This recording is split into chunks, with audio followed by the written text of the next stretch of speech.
Hello बच्चों।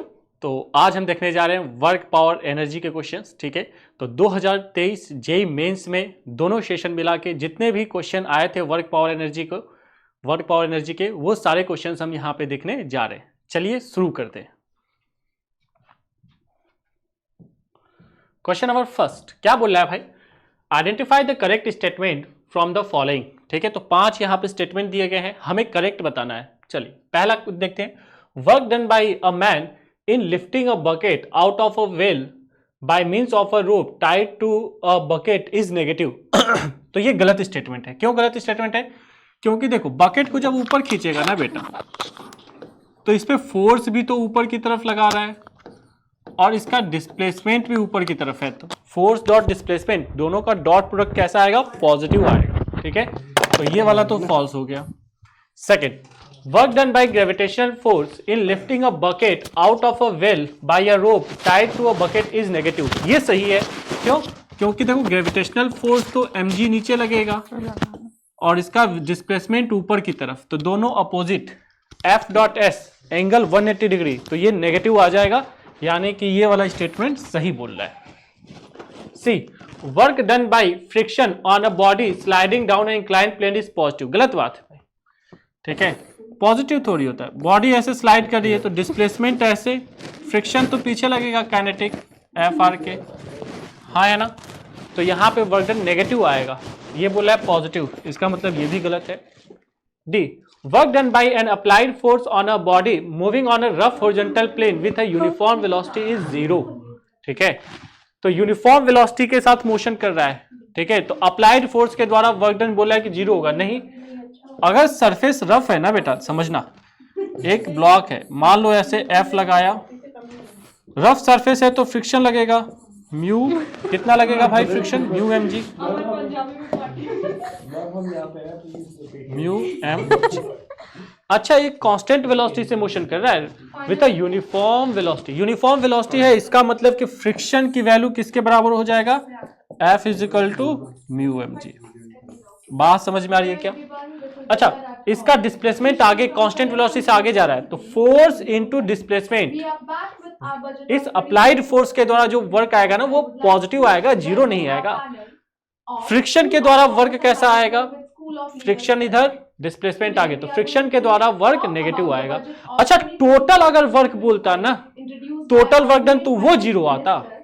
ठीक है, जितना ये पॉजिटिव करेगा उतना फ्रिक्शन नेगेटिव करेगा, तो टोटल 0 आता। लेकिन हमें क्या बोला है? Work done by an applied force, यानी इसकी बात कर रहा है, इसके द्वारा वर्क डन कितना आएगा? सिर्फ और सिर्फ अप्लाइड फोर्स के द्वारा वर्क डन पॉजिटिव आएगा, ना कि 0 आएगा, तो ये भी गलत हो गया।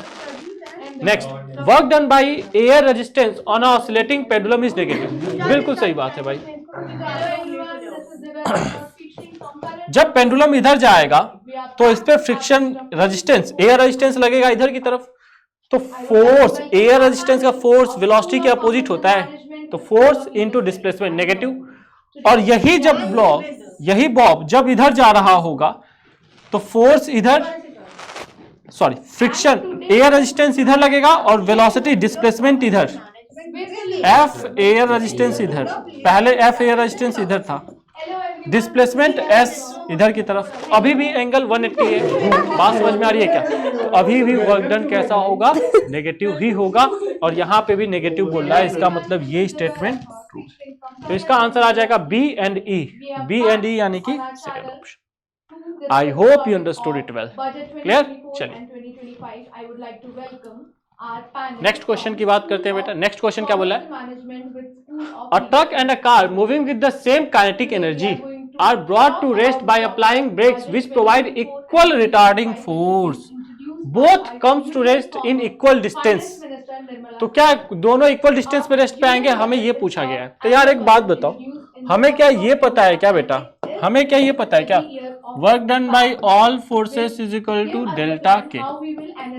अच्छा, के फाइनल तो दोनों का 0 माइनस के इनिशियल, तो ये हो जाएगा minus K initial.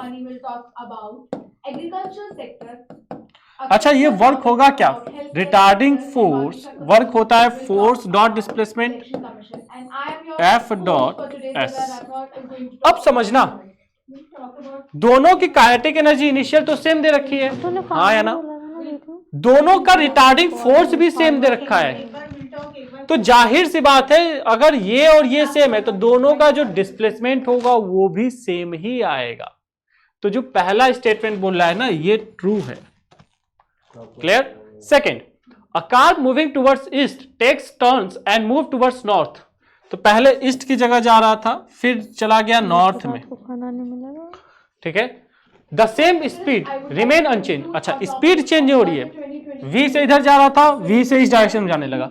The acceleration of the car is zero. अरे भाई, कार का एक्सेलरेशन जीरो नहीं होगा। देखो, एक्सेलरेशन जो होता है वो होता है delta v upon delta t, हाँ है ना? वेलोसिटी अगर चेंज हो गई तो एक्सेलरेशन प्रोड्यूस होगा। यहां पे वेलोसिटी ने डायरेक्शन चेंज कर दी, इसका मतलब यहां पे एक्सेलरेशन होगा, जीरो नहीं होगा, कुछ ना कुछ उसकी वैल्यू होगी। तो ये स्टेटमेंट कैसा है? फॉल्स। तो first is true, second is false. तो इसका आंसर आ जाएगा first. First is correct, second is incorrect.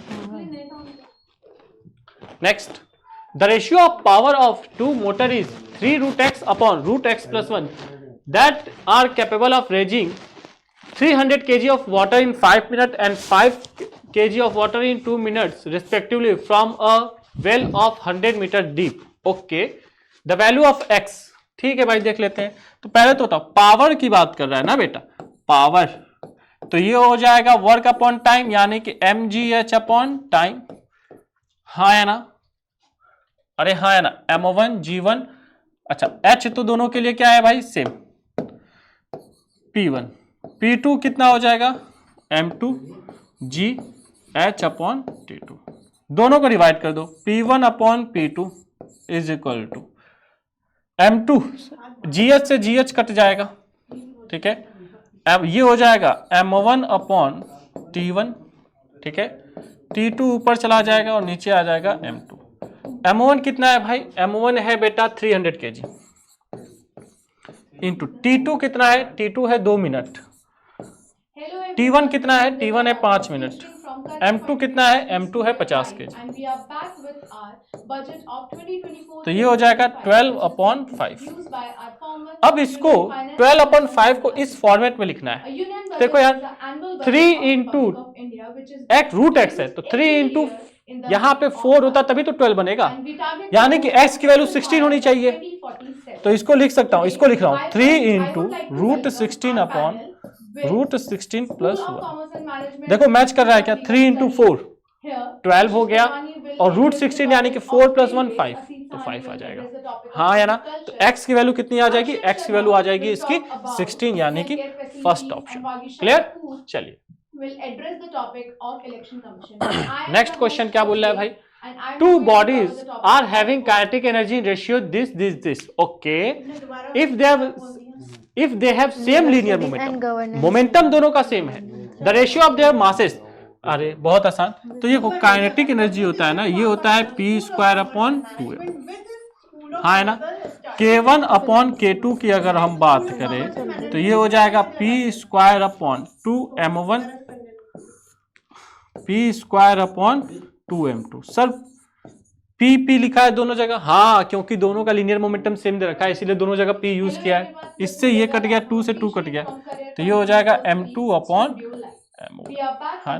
अच्छा, k1 अपॉन k2 कितना दे रखा है? 16 बटा में m2 बाई m1 फ्लिप कर दो, तो m1 बाई m2 कितना आ जाएगा? m1 बाई m2 आ जाएगा 9 अपॉन 16, 9 अपॉन 16 यानी कि थर्ड आंसर। क्या ये समझ में आया क्या? Is it clear to you?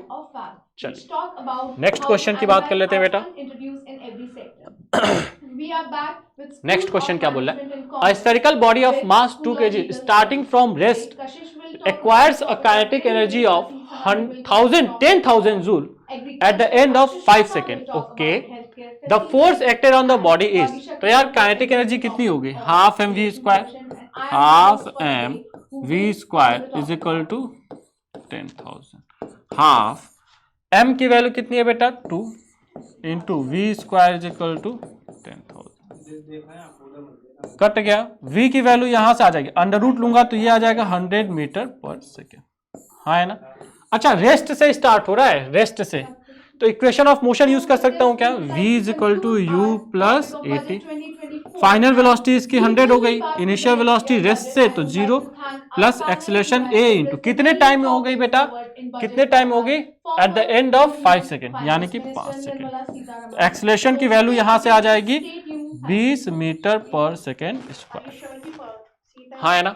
Acceleration मिल गया। हमें क्या पूछा है, हमें पूछा है फोर्स कितना होगा, तो F is equal to M A, mass कितना है भाई 2, एक्सीलरेशन आ गया 20, तो ये हो जाएगा 40 न्यूटन। लो बहुत ही आसान सवाल, ठीक है, जैसा क्वेश्चन बोल रहा है वैसे वैसे करते चले जाना है। Clear. Next question, a body of mass 1 kg begins to move under the action of the time dependent force F is equal to this, okay, where I and J are the unit vectors along x and y। ठीक है, हमसे क्या पूछा है, the power developed by body by the above force at t is equal to 2 second. देखो तो वो power जो होता है ना बेटा, पावर ध्यान से समझना, ये जो पावर होता है ना, पावर ये होता है F डॉट वेलोसिटी वेक्टर। हमें F वेक्टर तो दे रखा है, अगर वेलोसिटी वेक्टर मिल जाए तो कितना अच्छा हो जाए। हाँ है ना, तो वेलोसिटी वेक्टर निकालता हूं, कैसे निकालूंगा, F को लिखूंगा m into A is equal to T I cap plus 3t square J cap. Mass की वैल्यू 1 है, एक्सीलरेशन हो गया टी आई कैप तो आंटी से बात कर लेना, 3t square J cap. Acceleration को लिख सकता हूं dv by D T T I cap plus 3t square J cap. dt को इधर लेके गया तो dv इज इक्वल टू हो जाएगा T I cap plus 3t square J cap dt। क्या ये समझ में आ रहा है क्या, दोनों तरफ इंटीग्रेट किया तो यहां से v is equal to integrate करूंगा तो t square by 2 plus 3 t cube by 3 से 3 कट जाएगा तो ये हो जाएगा टी क्यू। वेलोसिटी मिल गया।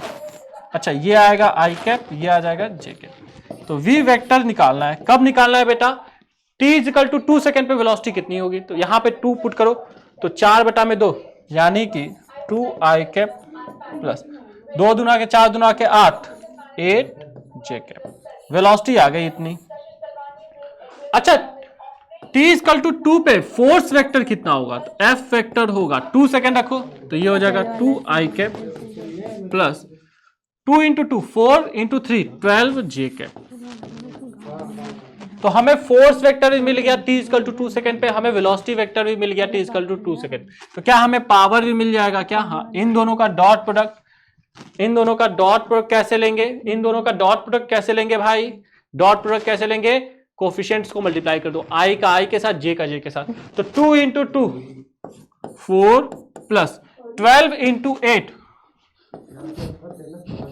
यानी कि 100।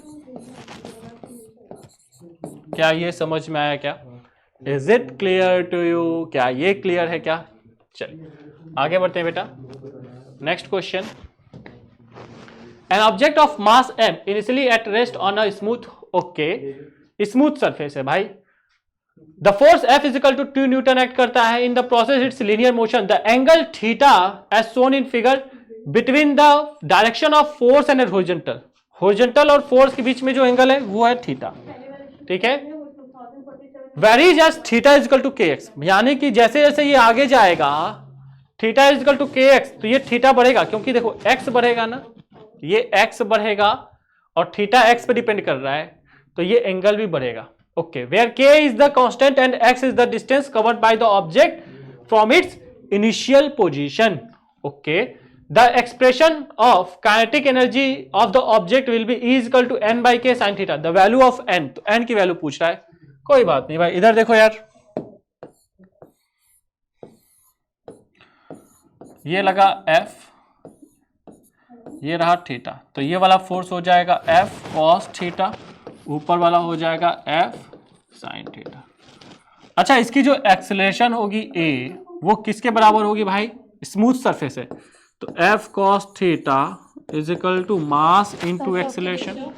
यहां से pack up guys. m into A is equal to f cos theta, a is equal to f by m cos theta, ऐसा लिख सकता हूं। अच्छा, ए को लिख सकता हूं v dv by d x is equal to f by m cos theta की वैल्यू कितनी है के एक्स। इस dx को इधर लेके गया तो v dv is equal to f by m cos k x dx। बोलो क्या यहां तक सबको क्लियर है क्या? इसमें किसी को कोई डाउट है क्या? चलिए अब मैं क्या करता हूं, दोनों तरफ इंटीग्रेट करता हूं भाई। ठीक है, दोनों तरफ इंटीग्रेट करता हूं तो ये हो जाएगा v square by two is equal to f by m cos k x का इंटीग्रेशन ये हो जाएगा साइन के एक्स अपॉन के। तो यहां से V square by two is equal to आ जाएगा F upon M K sine के एक्स, साइन के एक्स। ठीक है, एफ अपॉन एम के। अच्छा, दोनों तरफ एम से मल्टीप्लाई कर दिया तो ये हो जाएगा m v square by half m v square, m से मल्टीप्लाई किया इज इक्वल टू, एम से मल्टीप्लाई करूंगा तो एम से एम कट जाएगा, ये बचेगा f by k into sine के एक्स। अच्छा, एफ की वैल्यू दे रखी है 2 बाई के साइन के एक्स। एक बात बताओ भाई, ये हाफ एम वी स्क्वायर यही तो होता है काइनेटिक एनर्जी। तो काइनेटिक एनर्जी कितना आ गया 2 बाई के साइन के एक्स, तो एन की वैल्यू कितनी हो गई 2। क्या ये समझ में आया क्या?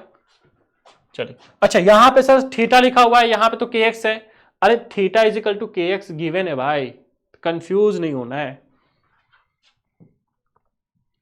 Next question, a 0.4 kg mass takes 8 seconds to reach the ground when dropped from a certain height, ठीक है, p above the earth surface. The loss in potential energy in the last second of its is something joule. तो हमसे वो पूछा है last second में कितना potential energy का लॉस होगा। तो एक बात बताओ, क्या आपको ये पता है क्या distance travel in nth second, distance travel in nth second ये होता है u plus A by two into 2n minus 1। इसकी इनिशियल स्पीड 0, एक्सेलरेशन g के बराबर तो 10 बाई टू, 2 इंटू n यानी कि 8 सेकेंड माइनस 1, तो ये हो जाएगा 5 इंटू यानी कि 75 मीटर। तो लास्ट सेकेंड में ना वो ऊपर से गिरते आ रहा है, लेकिन लास्ट सेकेंड में कितना गिरेगा 75 मीटर, 75 मीटर। तो पोटेंशियल एनर्जी का लॉस कितना होगा mgh loss in PE. Last second में पोटेंशियल एनर्जी का कितना लॉस होगा, एक सेकेंड में 75 गिर गया तो इतना लॉस हो जाएगा mgh यानी कि 75 इंटू 10 इंटू मास की वैल्यू कितनी है 0.4, तो ये हो जाएगा 75 इंटू 4, 150 इंटू 2 300। ठीक है, तो ये आ जाएगा 300 जूल। बोलो भाई क्या ये समझ में आया क्या? Is it clear to you? चलिए नेक्स्ट क्वेश्चन की बात करते हैं। A body of mass 2 kg is inertially at rest, ठीक है, it start moving unidirectionally under the influence of a source of constant power P. Its displacement in 4 seconds is this much. The value of alpha. तो यार एक बात बताओ, ये जो power होता है ना बेटा, पावर ये होता है dE by dt, rate of change of energy. Friction वगैरह कुछ नहीं है, तो ये जो एनर्जी होगी किसके बराबर हो जाएगी, उसकी काइनेटिक एनर्जी के बराबर हो जाएगी। हाँ या ना? बोलो क्या ये समझ में आ रहा है क्या? हाँ या ना? पावर किसके बराबर हो जाएगा भाई, डीके बाई dt के बराबर या फिर पावर इज इक्वल टू बोल सकता हूं k by T, kinetic energy upon time. अच्छा इधर बताओ, काइनेटिक एनर्जी तो होगा हाफ एम वी स्क्वायर, नीचे आ जाएगा t। यहां से मैं क्या लिख सकता हूं 2pt is equal upon m is equal to v square. क्या ये लिख सकता हूं क्या? अरे हाँ है ना भाई। अच्छा यहां से वेलोसिटी को क्या लिख सकता हूं, वेलोसिटी को अंडर रूट ले लेता हूं तो ये हो जाएगा रूट पी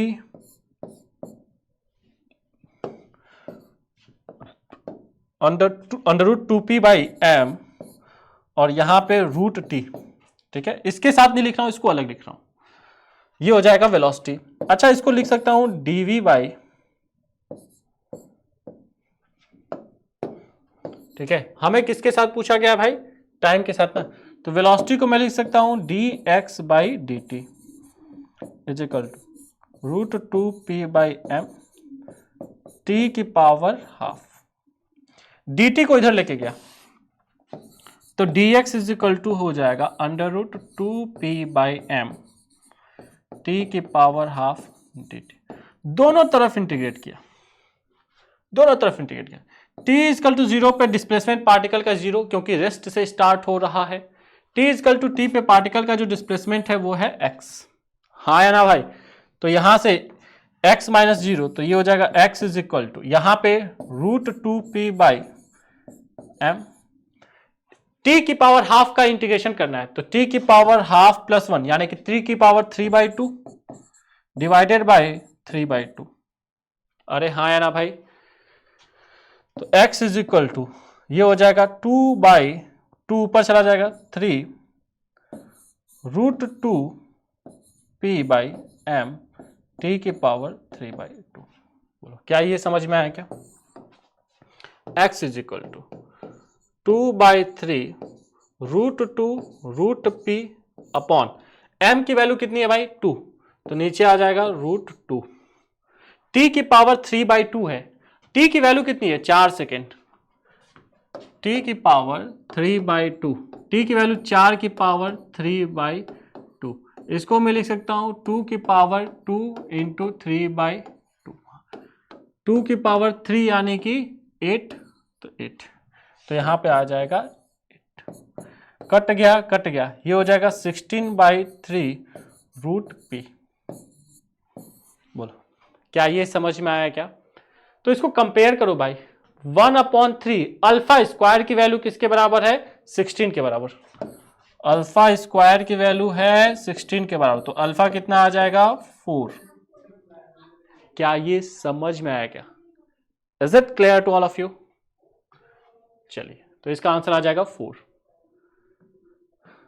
ठीक है। Next question, a lift of mass, ठीक है, 500 kg is descending with a speed 2 metre per second. Okay, it is supported begins to cable, its supporting cable begins to slip, thus allowing to fall with acceleration 2 metre. अब ये 2 metre per second square से accelerate हो रहा है, 2 metre per second square से, और इसकी initial speed v कितनी दे रखी है? ये भी 2 metre per second. Okay, the kinetic energy of the lift at the end of fall through a distance of 6 metre will be. तो यहां से जब ये 6 मीटर 6 मीटर नीचे आएगा तो इसकी काइनेटिक एनर्जी क्या होगी? तो वेलोसिटी निकाल लेते हैं। फाइनल वेलोसिटी मैंने मान ली v, इनिशियल वेलोसिटी मान ली u, तो v square is equal to u square plus 2as। हाँ है ना? v square is equal to initial velocity 2 का स्क्वायर यानी कि 4 प्लस 2 इंटू एक्सेलरेशन दे रखा है 2। कितना डिस्प्लेसमेंट हुआ भाई इसका? 6 मीटर। हाँ है ना? तो v स्क्वायर की वैल्यू हो जाएगी 28। काइनेटिक एनर्जी पूछा है, तो हाफ m v स्क्वायर यानी कि 28, तो हाफ m की वैल्यू है 500 इंटू 28। ये कट गया, 14 14 5 70, तो ये हो जाएगा 7000 जूल। अच्छा, ये किलो जूल में पूछा है, तो यहां से हटा दूंगा 3 जीरो, तो 7 किलो जूल। तो कितना आंसर आ जाएगा बेटा? 7 आ जाएगा। बहुत ही आसान सवाल है, very simple. Next question, a force F is equal to 5 plus 3y acts on a particle in y direction where F is in Newton and y is in meter. Then the work done by the force during the displacement y is equal to 2 से y is equal to 5। अरे बहुत आसान। F, ये जो work होता है ना बेटा, ध्यान से समझना, ये जो वर्क होता है ना, ये होता है इंटीग्रेशन F डॉट dx। अगर x में फोर्स लग रहा है, y में फोर्स लग रहा है, तो F डॉट dy। F की वैल्यू कितनी है? 5 प्लस 3y स्क्वायर dy। कहां से कहां तक भाई, 2 से लेके 5 तक। तो यहां से हो जाएगा 5y प्लस 3y³ बाई 3 से 3 कट जाएगा तो y³।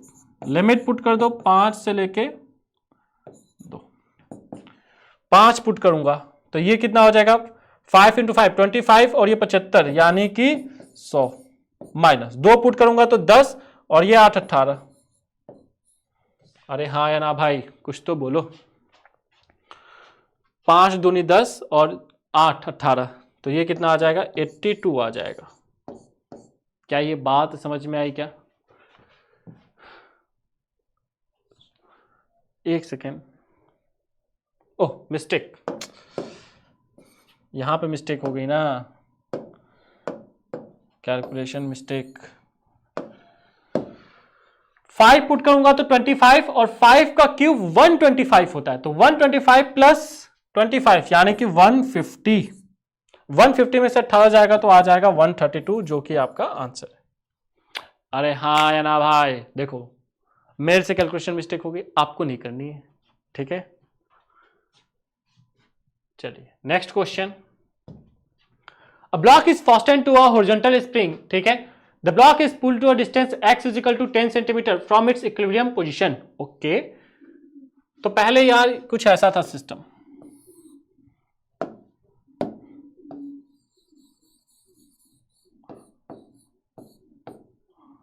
ठीक है। ये मान लो इसकी इक्विलिब्रियम पोजीशन थी, इसको कहां खींच दिया, 10 सेंटीमीटर खींच दिया। आगे क्या बोल रहा है, from its equilibrium position on a frictionless surface from rest the energy of the block at x = 5, और इसको छोड़ दिया। तो जब ब्लॉक यहां पे आएगा बेटा, समझना भाई,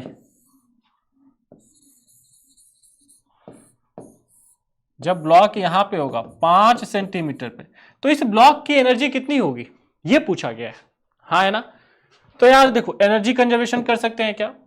पहले ब्लॉक के पास काइनेटिक एनर्जी 0, इसके पास सिर्फ पोटेंशियल एनर्जी थी, कितनी, ½ x², तो 10/100 का स्क्वायर। सेंटीमीटर को मैंने किस में कन्वर्ट कर दिया भाई, मीटर में, ये थी। अच्छा प्लस इसकी काइनेटिक एनर्जी कितनी थी, वेलोसिटी यहां पे 0 है तो प्लस 0 = जब ब्लॉक यहां पे आएगा तो इसके पास वेलोसिटी भी होगी, तो ½ mv² plus potential energy spring में कितनी स्टोर्ड होगी, तो वो होगी, अब इसका मीन पोजीशन से डिस्प्लेसमेंट है 5, तो ½ x² यानी कि 5/100 का स्क्वायर। अब पूछ रहा है कि जब ब्लॉक यहां पे है तो ब्लॉक की एनर्जी कितनी होगी भाई, एनर्जी ऑफ द ब्लॉक। तो यार देखो ब्लॉक के पास जो एनर्जी होगी ना वो काइनेटिक एनर्जी होगी। बात समझ में आ रही है क्या, ब्लॉक के पास एनर्जी कितनी होगी, काइनेटिक एनर्जी होगी। तो इसको इधर भेज दिया, इसको इधर भेज दूंगा, तो ½ K/100², ये कॉमन ले लिया तो ये हो जाएगा 10 का स्क्वायर माइनस 5 का स्क्वायर = ½ mv²। हाँ या ना भाई। अच्छा यहां से कितना आ जाएगा भाई, यहां से कितना आ जाएगा, अच्छा ये जो एनर्जी होगी ब्लॉक की वो दे भी रखिए, कितनी है भाई, 0.25, तो ये हो गया 0.25। इसको सॉल्व करता हूं तो ये हो जाएगा ½ K/10⁻⁴ = 100 में से 25 जाएगा तो 75 = 0.25। 10⁻⁴ को मल्टीप्लाई करूंगा तो ये बन जाएगा 2500 = K × 75/2। 25 से काटा तो 3, ये हो जाएगा 100, ये हो जाएगा 200/3 = K। तो K की वैल्यू आ जाएगी यहां से 67.33 यानी कि 67। इज इट क्लियर, क्या ये समझ में आया क्या। चलिए तो इसका आंसर आ जाएगा 67। Next question.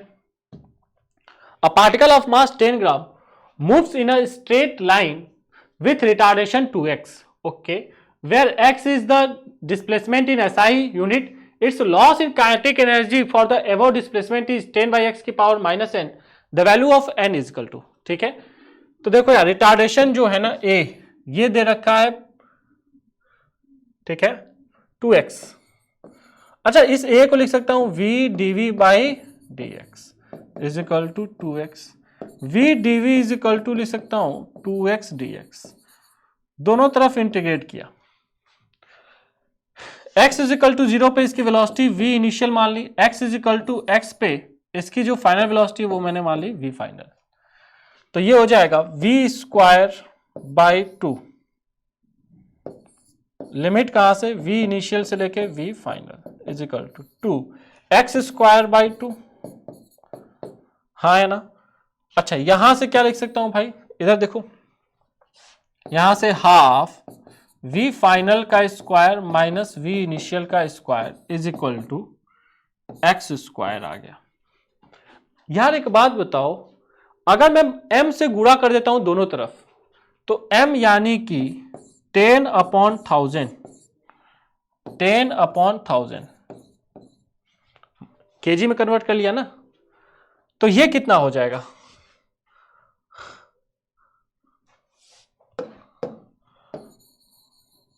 m, इधर m ही लिखता हूं और इधर m की वैल्यू पुट कर दिया, तो half m v final minus v final का स्क्वायर माइनस v इनिशियल का स्क्वायर। क्या यही हमारा काइनेटिक एनर्जी में लॉस आएगा क्या, सोच के बताओ। Final kinetic energy minus initial kinetic energy, यही तो होगा काइनेटिक एनर्जी में लॉस। तो लॉस इन काइनेटिक एनर्जी, ये हो गया loss in kinetic energy is equal to x square upon 100, यानी कि x अपॉन 10 का होल स्क्वायर। अच्छा इसको फ्लिप किया तो इसको मैं ऐसे लिख सकता हूं क्या, 10 अपॉन एक्स की पावर -2 लिख सकता हूं, सोच के बताओ हाँ है ना। अब कंपेयर करो 10 अपॉन एक्स की पावर -2, तो n की वैल्यू कितनी आ गई, n की वैल्यू आ गई 2। तो इसका आंसर क्या हो जाएगा भाई, आंसर हो जाएगा 2। क्लियर। चलिए next question, the momentum of a body is increase by 50%, the percentage increase in kinetic energy. अरे भाई काइनेटिक एनर्जी जो होता है ना वो होता है p square by 2m। Kinetic energy is equal to 50% बढ़ा दिया, तो पहले मोमेंटम p था, 50% बढ़ाएंगे तो 1.5p हो जाएगा, तो ये हो जाएगा 1.5p का स्क्वायर अपॉन 2m। ये कितना हो जाएगा 2.25, ठीक है, ke1 था 2.25 p स्क्वायर अपॉन 2m। अच्छा p स्क्वायर अपॉन 2m क्या बन गया 2.25, ये ke1 इनिशियल काइनेटिक एनर्जी बन गई, तो बाद में काइनेटिक एनर्जी 2.25 हो गया। बात समझ में आ रही है क्या, यानी 125% बढ़ गया भाई, कितना परसेंट बढ़ गया, 125% बढ़ गया। अच्छा सर परसेंटेज आपने कैसे निकाल लिया इसको देख के, अरे तो देखो final kinetic energy minus initial kinetic energy upon initial kinetic energy निकालोगे तो कितना आएगा 125%। Next, a body of mass 5 kg moving with a momentum 10 kg metre per second, तो 10 is equal to momentum is equal to mass into velocity, तो इसकी velocity initial कितनी है भाई 2 मीटर पर सेकेंड इनिशियल है। Now a force 2 newton acts on the body in the direction of motion for 5 second, the increase in kinetic energy of the body is, निकाल लो भाई, तो फाइनल वेलोसिटी निकालो, v final is equal to u plus 80, v is equal to initial velocity 2 plus acceleration कितना होगा, acceleration होगा f by m, force upon mass, तो force लगा 2, मास है 5, तो एक्सीलरेशन की वैल्यू आ जाएगी 2/5 इंटू कितने सेकंड के लिए लगा भाई 5, कटेगा, तो वेलोसिटी कितनी आ गई 2 + 2 यानी कि 4 मीटर पर सेकेंड, है ना। हमें पूछा the increase in kinetic energy, यानी कि डेल्टा के पूछ रहा है, डेल्टा के फाइनल माइनस के इनिशियल, तो हाफ m v फाइनल का स्क्वायर माइनस v इनिशियल का स्क्वायर, ये v फाइनल है भाई, हाँ है ना, तो हाफ m की वैल्यू है 5, v फाइनल का स्क्वायर 4 का स्क्वायर 16 माइनस v इनिशियल यानी कि 2 का स्क्वायर यानी कि 4, तो हाफ 5 इंटू 16 में से 4 जाएगा तो कितना होगा भाई? 16 में से 4 जाएगा तो ये होगा 12, 6, 6 इंटू 5 यानी कि 30 जूल। तो काइनेटिक एनर्जी में इंक्रीज कितना होगा? 30 जूल का इंक्रीमेंट होगा। नेक्स्ट क्वेश्चन क्या बोल रहा है भाई? A close circular tube of average radius 15 centimetre whose inner, ठीक है, whose inner wall are rough and kept in a vertical plane, a block of mass 1 kg just fit inside the tube, the speed of the block is 22। तो यहां पे इसकी speed है 22 metre per second. Okay, when it is introduced at the top of the tube, after completing 5 oscillation, the block stops at the bottom of the tube। तो ये यहां पे क्या हो जाता है भाई? ब्लॉक यहां पे रेस्ट में आ जाता है, ठीक है भाई, at the bottom of the tube, the work done by the tube on the block is, तो पूछा है work done by the tube on the block is कितना होगा? अरे भाई बहुत आसान है, work done by all forces is equal to change in kinetic energy, हाँ है ना, के फाइनल माइनस के इनिशियल, यानी कि 0 माइनस के इनिशियल। क्यों सर? क्योंकि फाइनली तो ये रेस्ट पे आ गया, तो काइनेटिक energy final 0 minus K initial. अच्छा, यहां पे वर्क कर कौन रहा है? Work done by all. एक तो वर्क करेगा ग्रेविटी, ग्रेविटी ऊपर से फाइनली नीचे आ गई, तो ग्रेविटी ने पॉजिटिव वर्क किया, कितना? mgh, तो mgh ये ऐसे मोशन कर रहा है तो इस पे फ्रिक्शन लगेगा पीछे की तरफ बेटा, बात समझ में आ रही है क्या? तो डिस्प्लेसमेंट आगे, फ्रिक्शन हमेशा पीछे, एंगल कितना होगा? 180 का, यानी कि फ्रिक्शन हमेशा नेगेटिव वर्क करेगा। तो minus work done by friction is equal to minus K initial. इसको इधर लाओ, इसको इधर लेके जाओ, तो mgh plus K initial is equal to work done by friction, यानी कि वर्क डन बाय फ्रिक्शन का मतलब वर्क डन बाय ट्यूब, हाँ है ना, mgh। तो मास कितना है भाई?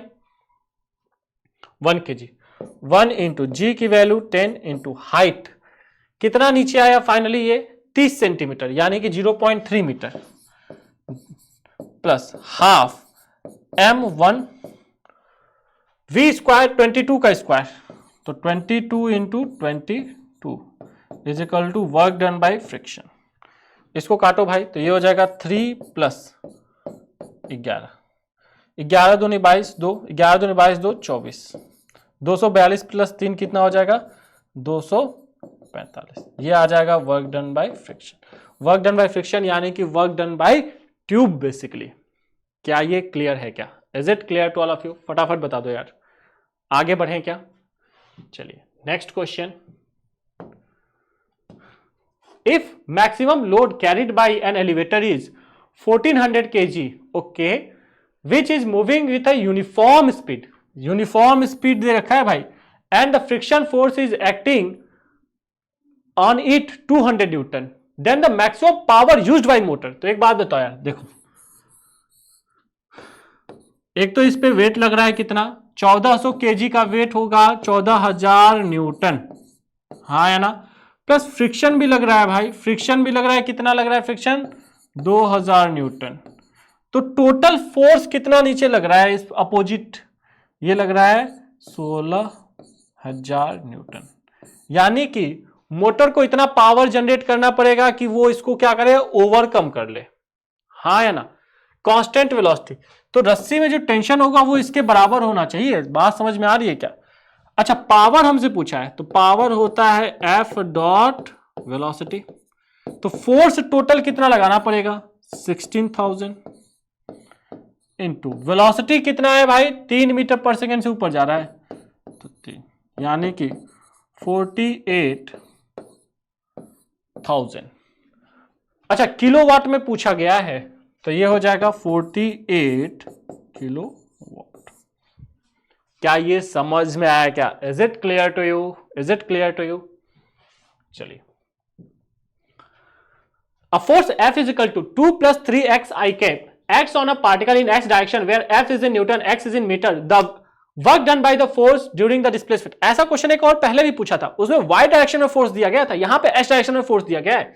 फिर से वही भाई, वर्क पूछा है तो क्या होगा? Integration F dot dx, f की वैल्यू कितनी दे रखी है 2 प्लस 3x dx, लिमिट कहां से भाई 0 से 4 तक, तो ये हो जाएगा 2x प्लस इसका इंटीग्रेशन 3x स्क्वायर बाई 2, 0 से लेके 4 तक, लिमिट पुट करो तो 4 इंटू 2 8 प्लस 4 का square 16 by 2, 8 into 3 24 minus lower limit put करोगे तो 0, तो ये हो जाएगा 32।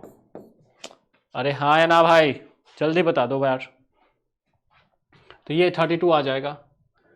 Next, a car accelerate from rest, ठीक है, rest of u metre per second, ठीक है, रेस्ट से एक्सीलरेट करता है u metre per second, the energy spend in this process is E joule. अच्छा, ई जूल एनर्जी स्पेंड करता है, तो ये किस में कन्वर्ट हो गया भाई, कार की काइनेटिक एनर्जी में, हाफ एम यू स्क्वायर, 0 से स्टार्ट हुआ, कार की velocity u metre per second पहुंच गई, हाँ है ना। अच्छा, अब क्या बोल रहा है, energy spend the process E joule, the energy required to accelerate the car from u to 2u, तो कितना काइनेटिक एनर्जी बढ़ाना पड़ा, तो delta K is equal to half M 2u कर दिया, फाइनल वेलोसिटी 2u कर दिया, तो 2u का square minus half M initial velocity u का स्क्वायर, तो काइनेटिक एनर्जी में चेंज कितना आया भाई, काइनेटिक एनर्जी में चेंज आ जाएगा 4u square minus u square 3u square, तो हाफ एम इंटू 3u का स्क्वायर, यानी कि 3 into half M U square, 3 इंटू, अच्छा हाफ एम यू स्क्वायर की वैल्यू कितनी है ई के बराबर। तो देखो कार की जो काइनेटिक एनर्जी है ना, उसको हमने ई से 4 ई कर दिया, ये तो चेंज आया है, समझना, पहले कार की काइनेटिक एनर्जी ई थी, बाद में कार की काइनेटिक एनर्जी 4 ई हो गई, इंक्रीज कितने का हुआ, चेंज ही काइनेटिक एनर्जी हुआ 3 का, इसका मतलब इतना कहां से आएगा भाई, इतना कहां से आएगा, ये कार ही तो प्रोवाइड कर पाएगा, बात समझ में आ रही क्या, कार एनर्जी स्पेंड करेगा तभी तो इसकी काइनेटिक एनर्जी बढ़ेगी, क्लियर, तो इसका आंसर आ जाएगा 3e, तो n की वैल्यू कितनी हो जाएगी, n की वैल्यू हो जाएगी 3। अरे is it clear to you, क्या ये समझ में आया क्या। Next, a block of mass 10 kg is moving along the x axis, ठीक है, under the force F equal to 5x, the work done by the force in, अरे अभी ऐसा ही क्वेश्चन किया था, वर्क डन होता है इंटीग्रेशन F dx, हाँ है ना, F की वैल्यू कितनी है भाई 5x dx, लिमिट कहां से 2 से लेके 4, तो ये हो जाएगा 5x स्क्वायर बाई 2, 2 से लेके 4, 5 बाई 2 को एलसीएम ले लिया, x स्क्वायर 4 पहले पुट किया, तो 4 का स्क्वायर 16 माइनस 2 का स्क्वायर 4, तो ये हो जाएगा 5 बाई 2 इंटू 12, तो 6 इंटू 5 यानी कि 30 जूल, तो इसका आंसर कितना आ जाएगा 30 जूल। क्या ये समझ में आया क्या, फटाफट सब लोग रिप्लाई करेंगे बेटा, is it clear to you, इसमें किसी को कोई डाउट है तो पूछ लो यार, ठीक है, तो इसका आंसर आ जाएगा 30 joule. Okay, so this was the last question, ठीक है, तो work power energy 2023 JEE Mains के जो भी क्वेश्चंस पूछे गए थे वर्क पावर एनर्जी से, दोनों सेशन मिला के हर एक शिफ्ट के, ठीक है, प्रत्येक शिफ्ट के मैंने क्वेश्चन निकाल के यहां पे ऐड किए हैं बेटा, बात समझ में आ रही है क्या, तो सारे क्वेश्चन हमने यहां पे डिस्कस कर लिए, ठीक है, तो आज के लिए इतना ही, मिलते हैं नेक्स्ट क्लास में, बाय बाय, टेक केयर।